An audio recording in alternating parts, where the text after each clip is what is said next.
So ಏಸಪ್ಪನ ರಕ್ತ ಏನು ಮಾಡಿತು ಅಂತಂದರೆ, ಏಸಪ್ಪನ ರಕ್ತ ಸಮಾಧಿಯ ಬಾಗಿಲುಗಳನ್ನು ಒಡೆದು ಯಾವ ರೀತಿಯಾಗಿ ಏಸಪ್ಪನನ್ನು ಹೊರಬರುವಂತೆ ಮಾಡಿತೋ, ಆತನೊಟ್ಟಿಗೆ ನಮ್ಮನ್ನು ಸಮೇತ ಅದು ಹೊರಬರುವಂತೆ ಮಾಡಿತು. ಅದೇ ರೀತಿಯಾಗಿ ಏಸಪ್ಪನ ರಕ್ತ ಏಸಪ್ಪ ಪ್ರವೇಶಿಸಲಿಕ್ಕೆ ಯಾವ ರೀತಿಯಾಗಿ ಪರಲೋಕದ ದ್ವಾರಗಳನ್ನು ತೆರೆಯಿತೋ, ಅದೇ ರೀತಿಯಾಗಿ ಏಸಪ್ಪನೊಟ್ಟಿಗೆ ನಾವು ಪ್ರವೇಶಿಸಲಿಕ್ಕೆ ಪರಲೋಕದ ದ್ವಾರಗಳನ್ನು ತೆರೆಯುತ್ತೆ ಅಂತೇಳಿ ನಾವು ನೋಡ್ತಾ ಇದ್ದೇವೆ.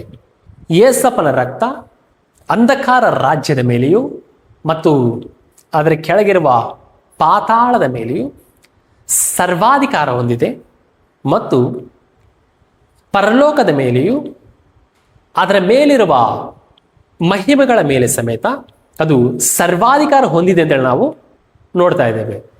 ಏಸಪ್ಪನ ರಕ್ತ ದೇವರ ದೃಷ್ಟಿಯಲ್ಲಿ ಎಷ್ಟೋ ಪರಿಣಾಮಕಾರಿಯಾಗಿದೆ. ಅದೇ ರೀತಿಯಾಗಿ ಏಸಪ್ಪನ ರಕ್ತ ಅಪವಾದಿಯ ಕೋಟೆಯ ಮೇಲೂ ಸರ್ವಾಧಿಕಾರ ಹೊಂದಿದೆ. ಇಲ್ಲ, ಸೈತಾನನ ರಾಜ್ಯದ ಮೇಲೂ ಸಮೇತ ಅದು ಸರ್ವಾಧಿಕಾರ ಹೊಂದಿದೆ.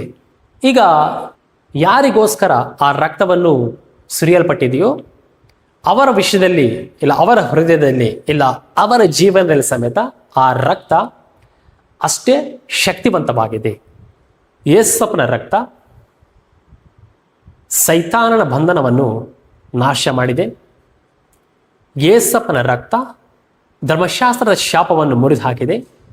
ಯೇಸಪ್ಪನ ರಕ್ತ ಪಾಪದ ಅಧಿಕಾರವನ್ನು ನಾಶ ಮಾಡಿದೆ. ಅದರಿಂದ ಆತನನ್ನು ಅದು ಯೇಸಪ್ಪನ ರಕ್ತ ಆ ಮನುಷ್ಯನನ್ನು ಸ್ವತಂತ್ರನನ್ನಾಗಿ ಮಾಡಿದೆ.